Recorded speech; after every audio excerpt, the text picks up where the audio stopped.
Gospel ministries pastor గారి పేరు వేస్తారు. ఈ 3 days ప్రోగ్రాంలో నేనైతే 100% నేర్చుకున్నానని చెప్తా. ఎందుకంటే నాకు తెలిసింది కొద్దిగా మాత్రమే అని ఈ రోజు అంటే ఈ సెషన్ ముగిసే వరకు నేను చాలా లర్న్ చేసుకున్న దీంట్లో.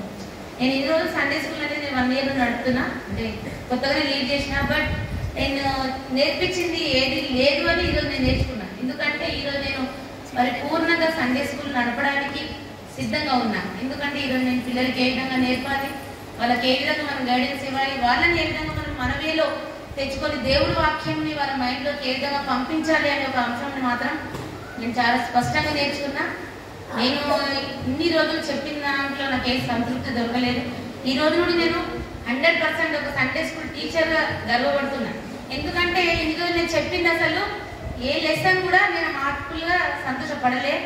ఈ రోజు నుండి నేను ఒక సండే స్కూల్ టీచర్ అయినందుకు సంతోషిస్తూ, మళ్ళీ సండే స్కూల్ టీచర్కు ఉన్న ప్రాముఖ్యాన్ని ముఖ్యంగా నేను ఎంతగానో దాన్ని బట్టి నేను ఎంతో సంతోషిస్తాను. ఎందుకంటే సండే స్కూల్ టీచర్ అంటే వస్తుందిలే 1 hour చెప్పి మళ్ళీ తీసుకొచ్చేది కూర్చోబెడతాను, అది కాదు. పిల్లల పరిచర్య అనేది ఎంతో గొప్ప పరిచర్య అని చెప్పి పాస్టర్ గారు చెప్పిన మాటలు నా హృదయాన్ని కలిగించినాయి. నాకు ఈ అవకాశాన్ని ఇచ్చినందుకు, దేవుడు ఈ అవకాశాన్ని ఇచ్చిన ఈ రోజు ఇక్కడ నిలబెట్టుకొని నాకు సంపూర్ణంగా దీంట్లో వాడుకున్నందుకు నేను సంతోషిస్తున్నాను. ఇటువంటి ప్రోగ్రాంలో మీరు ఇంకెన్నో పెట్టాలి. మాలాంటి వాళ్ళు ఏమీ తెలియని వాళ్ళు ఇంకెన్నో నేర్చుకొని ఈ చిన్న చిన్న పిల్లల్ని రాబోయే తరాల్లో వాళ్ళని ఒక ఆయుధాలుగా తయారు చేయాలని మేము ఎంతగానో మిమ్మల్ని కూడా వేడుకుంటున్నాం. మీరు కూడా ఇటువంటి ప్రోగ్రామ్స్ ఏదో చేయాలని, మా వంతు సాయం మేము చేయడానికి సిద్ధంగా ఉంటామని ఈ వేదిక పూర్వకంగా నేను కోరుకుంటున్నా. ఈ సమయం నుంచి మీ అందరికీ కూడా అర్పుతున్నాను.